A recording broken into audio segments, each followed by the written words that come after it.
Well, as kids head back to school with phones, tablets, and laptops in tow, staying safe online is just as important as finishing their homework. From social media to gaming apps, the digital world is full of risks and rewards. This morning, we're getting advice from a parenting expert and the author of Parental Control, a guide to raising balanced kids in the digital age. The book covers the digital effects on the mind and body. Titania Jordan joins us this morning with how to help kids and teens build healthy and safe habits online. Good morning, Titania.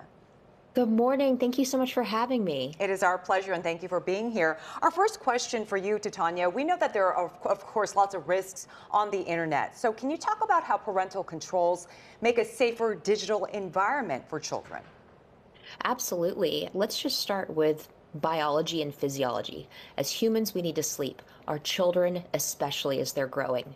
And so when you're using appropriate parental controls, just around time limits and filters, you can make sure that, let's say at 10 o'clock, the screens go off and they can actually get a good night's sleep instead of notifications, pings, and gaming all night long. That is very interesting. Okay, and how can parents spot harmful online trends, and what are things that adults should be aware of? Because that's what makes it hard. Sometimes parents are out of the loop and they don't know exactly what is harmful or what to be looking for.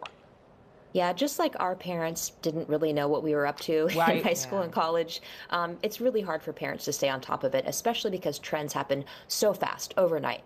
So it's more important to pay attention to your child. How is their appetite? How's their sleep? How's their behavior? How are their grades? If anything seems off with them and you aren't quite sure what's going on, do not hesitate to get an appointment with their pediatrician or school counselor to dig a little deeper. Good tips. And this is sad to hear, Titania, but studies show an uptick in cyberbullying after increased social media use during the pandemic. So how can adults catch and stop the cyberbullying early on?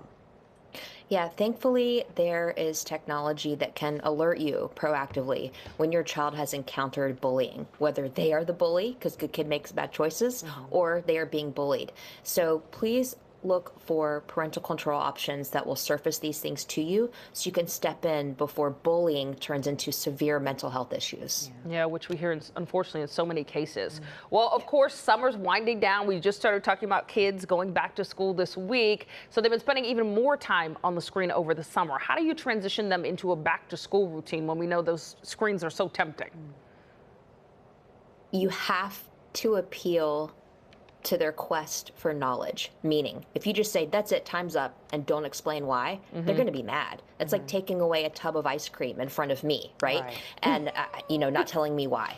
So you need to explain to them that these devices, these games, these apps stimulate the pleasure center of their brain, spike their dopamine, talk about brain chemicals and addiction science, and help them understand that your job as their parent is to keep them safe in real life and online, which means you have to help them have a healthy balance with screens and games and not become addicted and not get enough sleep and have mental health issues because of it.